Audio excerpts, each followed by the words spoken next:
Hello hi friends. तो कैसे हैं आप सब। उम्मीद करता हूं कि आप लोग सब ठीक होंगे। तो जैसा कि आप लोग सभी जानते हैं कि ग्रुप डी का वैकेंसी का नोटिफिकेशन जारी हो चुका है और मैं उम्मीद करता हूं कि आप लोग इस वैकेंसी के बारे में ज़्यादा कुछ नहीं जानते हैं। तो इसके लिए हम एकदम डिटेल्ड में बताएंगे, एक एक करके आपको सारी जानकारी मिल जाएगी इस वीडियो में। इस वीडियो में बने रहिएगा। वीडियो को हम शुरू करते हैं, ठीक है। इसके लिए रेलवे का ऑफिशियल नोटिस को ओपन करते हैं। Government of India railway ministry जो आरआरबी रिक्वायरमेंट है लेवल 1 का लिखता है, इसमें ये नहीं लिखता है ग्रुप डी का वैकेंसी है। तो हम लोग एक एक करके सब जानकारी लेते हैं। ये सब काम का चीज़ नहीं है, जो काम का चीज़ है वो हम बताते रहेंगे, ठीक है।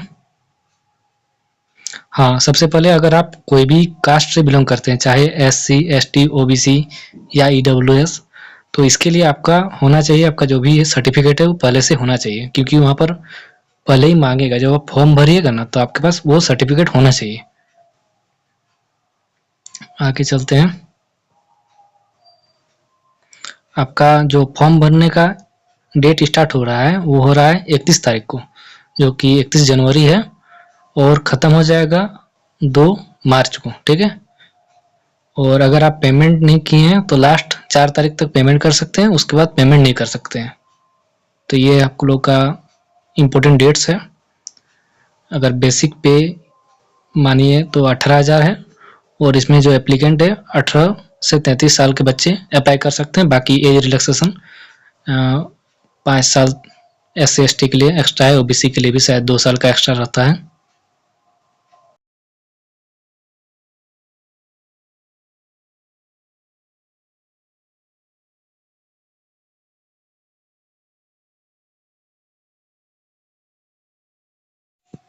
आपका एग्जाम जो होगा वो CBT बेस्ड होगा, और उसके बाद आपका फिजिकल एफिशिएंसी टेस्ट होगा, ठीक है। और उसके बाद आपका डॉक्यूमेंट वेरिफिकेशन और मेडिकल होगा, ठीक है। उसके बाद आपको कॉल लेटर आ जाएगा, जिसके तहत आप नौकरी में ज्वाइन कर सकते हैं। एग्जाम आपका 100 क्वेश्चन रहेगा। 100 क्वेश्चन में जो नेगेटिव रहेगा 1/3 रहेगा, और एक क्वेश्चन में 1 मार्क्स मिलेगा आपको, ठीक है। एग्जाम का पैटर्न का बात करें तो इसमें जनरल साइंस यानी सामान्य विज्ञान के 25 क्वेश्चन 25 मार्क्स के रहेंगे। उसी तरह मैथमेटिक्स 25 क्वेश्चन 25 मार्क्स के रहेंगे, और रीजनिंग 30 क्वेश्चन 30 मार्क्स। और ये जो सबसे हार्ड टॉपिक रहता है इसमें वो होता है जनरल अवेयरनेस। इसमें जनरल अवेयरनेस इस साल जो 2025 में हुआ 2024 वाला वैकेंसी का, उसमें जनरल अवेयरनेस पूछा ही नहीं गया, मतलब GK पूछा ही गया नहीं। 1-2 क्वेश्चन कोई शिफ्ट में देखने को मिला। हाँ, करंट अफेयर 20 क्वेश्चन में मिनिमम 18 क्वेश्चन पूछा गया था। 18 से 20 क्वेश्चन करंट अफेयर पूछा जा रहा है। इस वैकेंसी में अगर आपको सिलेक्शन लेना है तो आपका साइंस और करंट अफेयर में पकड़ अच्छा होना चाहिए, तभी आप सिलेक्शन ले सकते हैं। क्योंकि अदर सब्जेक्ट जैसे कि मैथ और रीजनिंग की बात करें तो इसमें जितना आप बनाइएगा उतना अदर बच्चा भी बनाएगा, तो इसमें आपका सिलेक्शन जो है ना नहीं खींच पाता है। लेकिन वही आप साइंस में अगर 25 में 20 क्वेश्चन भी बना लेते हैं तो बहुत अच्छा नंबर माना जाएगा। और करंट अफेयर में आप यकीन नहीं मानिएगा, 20 में अगर आप 7 से 9 नंबर भी बना ले रहे हैं तो बहुत अच्छा नंबर है। और आपका ओवरऑल 70 नंबर आता है या 75 नंबर आता है तो बहुत अच्छा नंबर मानिए, और आपका सिलेक्शन होने का चांस प्रोबेबिलिटी बहुत अच्छा नंबर है ये। इसका हम क्वालिफिकेशन बताने भूल गए इसे। इसमें जो आपका मिनिमम क्वालिफिकेशन है वो क्लास 10 का है, जो कि यहाँ पर लिखा हुआ नहीं है। क्लास 10 या फिर 10 प्लस ITI, ठीक है। ITI में अलग अलग पोस्ट है, जिसके लिए अगर आप जानते हैं पहले से तो कुछ इसमें आंदोलन भी हुआ था कि कोर्ट केस भी चला था। इसी चक्कर में जो 2024 का वैकेंसी है वो 2025 का लास्ट में एग्जाम स्टार्ट हुआ है, जो कि अभी तक एग्जाम चलते हैं, एग्जाम अभी कंप्लीट नहीं हुआ है। उसके बाद आप लोग मेडिकल स्टैंडर्ड का बात करें तो जो अलग अलग पोस्ट है उसमें अलग अलग तरह का मेडिकल स्टैंडर्ड रखा गया है। जैसे कि A2 है, A2 मतलब हम लोग समझ लेते हैं पहले, उसके बाद A2 जिसमें है उसमें आप समझ जाइएगा कि ये रिक्वायरमेंट है। जहाँ पर A2 लिखा हुआ है उसमें आपका जो विजन होना चाहिए 6/9 6/9 दोनों। 6 टेस्ट मतलब धुंधला करके टेस्ट नहीं होगा, और आपका नियर विजन 0.6 बिना ग्लास का, मतलब बिना चश्मा का आपको देखना पड़ेगा, ठीक है। और इसमें कलर विजन चेक होगा, बाइनोकुलर विजन चेक होगा, रात वाला विजन जो नाइट विजन बोलते हैं वो भी चेक होगा, और एक माइसोपिक विजन भी चेक होगा, एक्सेट्रा एक्सेट्रा। उसी तरह यदि A3 का बात करें तो इसमें 6/9 और 6/9, और ये भी बिना चश्मा का होगा, ठीक है। तो उससे ज़्यादा है तो यहाँ पे इस वैकेंसी में नहीं चलेगा, ठीक है। और इसमें चश्मा अलाउड नहीं है। बाकी आते हैं B1 में, तो B1 में 6/9 और 6/12 आपको चाहिए, तो ये थोड़ा रिलैक्सिंग वाला है, इसमें चश्मा चल सकता है आपका। बाकी इसमें भी आपका कलर विजन चेक होगा, बाइनोकुलर विजन, नाइट विजन सारा चेक होगा, ठीक है। और C1 में सबसे इजी यदि मेडिकल आप बोलिएगा तो इसी में होता है 6/12 6/18 विथ और विदाउट ग्लास, मैंने इसमें चश्मा भी लगा सकते हैं और या बिना चश्मा का भी चलेगा आपका, ठीक है।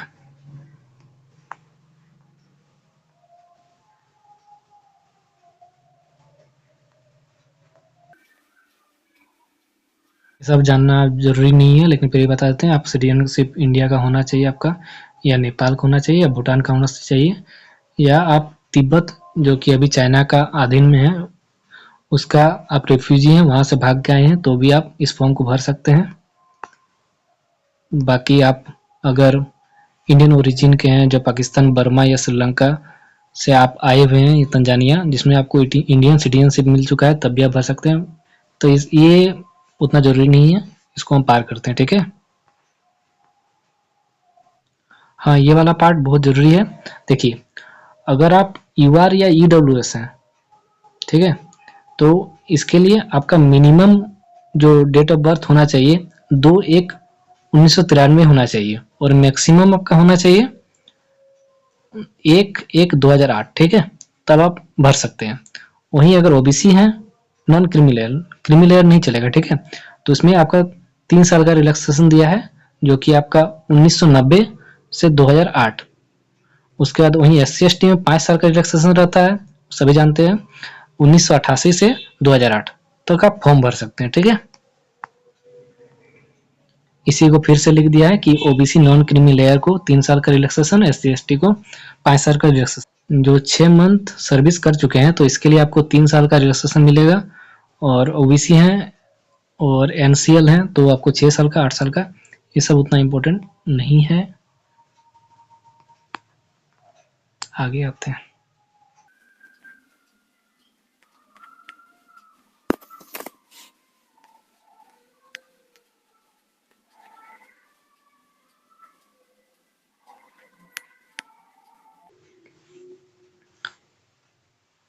अब बात करते हैं कि इसमें कितना फी लगेगा। अगर आप SC/ST और वोमेन नहीं है, बाकी कोई भी डिसेबल नहीं है, तो आपको 500 रुपये लगेगा।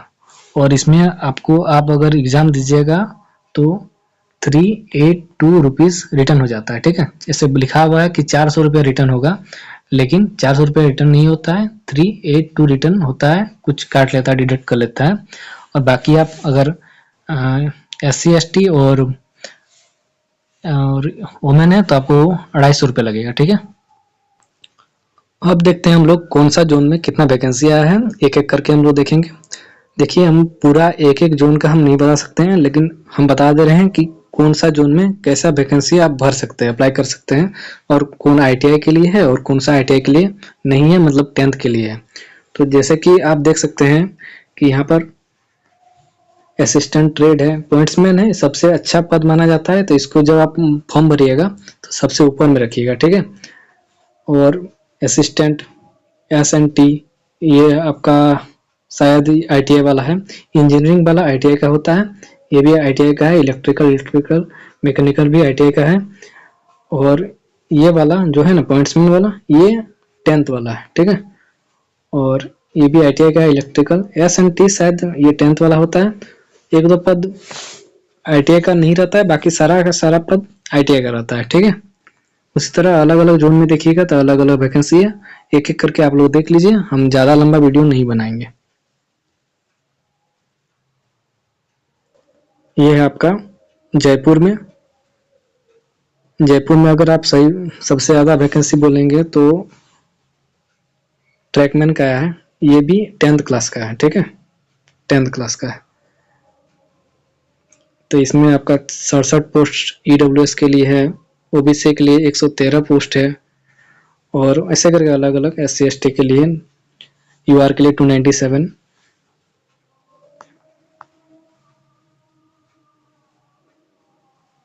इसी तरह इलाहाबाद का है, जो कि प्रयागराज नाम चेंज हो गया है, हुबली, जो कि कोलकाता के सामने पड़ेगा वेस्ट बंगाल में। ये जबलपुर का है। आप लोग एक एक करके अच्छा से देख लीजिएगा और कोशिश कीजिएगा ना कि अपने स्टेट के आसपास फॉर्म भरने का, ठीक है। यहाँ वहाँ भर दीजिएगा, इस चक्कर में कहीं भी सिलेक्शन नहीं होता। अगर आप अच्छे पढ़ने वाले हैं तो आप कहीं से भी सिलेक्शन ले लीजिएगा, 1-2 नंबर का फर्क रहता है।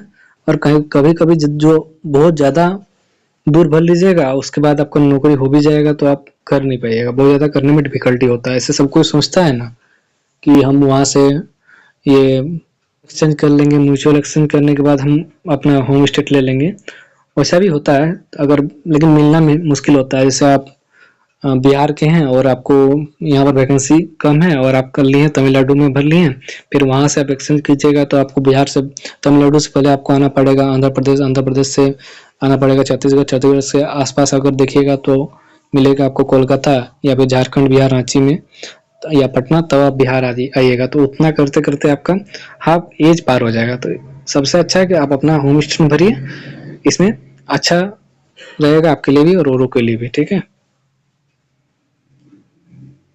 ये रहा आपका डिटेल एनालिसिस। और कुछ डाउट है तो आप हमको कमेंट करके पूछ सकते हैं।